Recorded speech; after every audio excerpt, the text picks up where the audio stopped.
Komiði sæl, ég heiti Ingileif og ég er Ástvaldsdóttir. Ég starfa sem skólastjóri í Þelamerkurskóla og er höfundur að blogginu Bara byrja sem ég ætla að segja ykkur frá á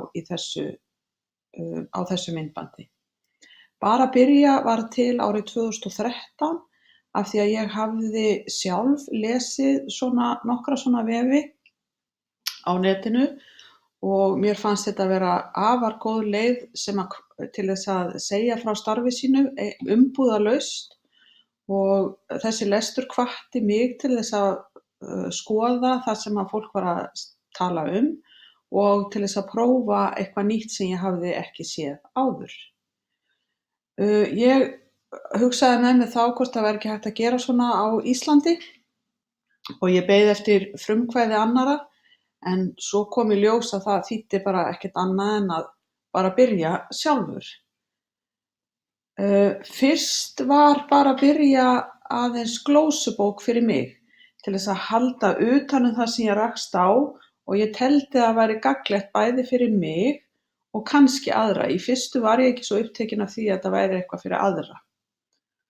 Svo fór ég í framhaldinu af því að skrá eigin lærdóm og pælingar varðandi skólastarf.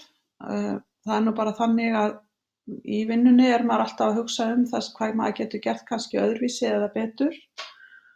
En aðrir flokkar hérna á vefnum nýti ég svo sem ekki endilega í vinnunni en þeir hafa sama markmið og hinir að skrá lærdóminn en til viðbótar hef ég notað það til þess að æfa mig í verkfærum og í birtingum á efni eins og til dæmis ef ég er að skrifa uppskrift eða segja frá einhverju sem ég hefur að prjóna eða eitthvað slíkt, að þá kannski prófa ég leið til þess að taka eitthvað upp eða eitthvað svoleiðis.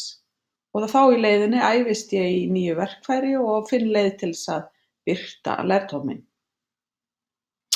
En ég held áfram með þennan vef af því að ég læri sjálf best af því að skrá lærdóminn og koma honum í miðlanlegt efni, svo sem eins og í texta, á glærur eða bara í munnlegri frásögn. En því er svo ekki að neita að þegar ég verð vör við það að færslurnar eru lesnar og þegar ég sé að þær gagnast öðrum, þá er það mér líka hvatning. Og alveg hreint eins og það er mér hvatning til að prófa eitthvað nýtt þegar ég les færslur annarra á öðrum vefum. Þannig að það dugar mér líka til að halda áfram. En það var ákveðinn þröskuldur að komast yfir að þora að deila skrifunum án þess að vera með þá tilfinningu að ég væri eitthvað að monta mig á verkum mínum. En þegar ég komst yfir þann þröskuld, þá þorði ég að stofna Facebook-síðu þar sem ég miðla því sem ég skrái á vefinn og líka einhverju sem ég rekst á. Og sú Facebook-síða heitir auðvitað líka Bara byrja. Og þannig hefur þetta blogg þróast frá því að vera glósubók til þess að vera svona farvegur þar sem ég miðla því sem ég rekst á, það sem aðrir hafa verið að læra og öllu því sem ég tel að geti komið að gagni og líka til þess að halda utan það sem ég rekst á.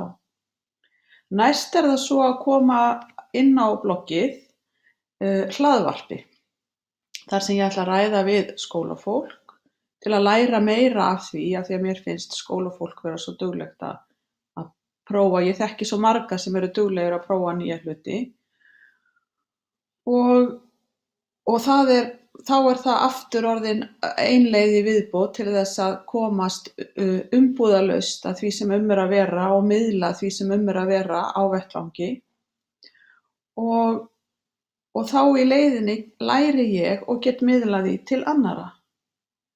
Og þá er ekkert annað eftir en að segja takk samspil fyrir þetta tækifæri til að taka saman það sem að þróunina á Bara byrja og gangi ykkur áfram vel.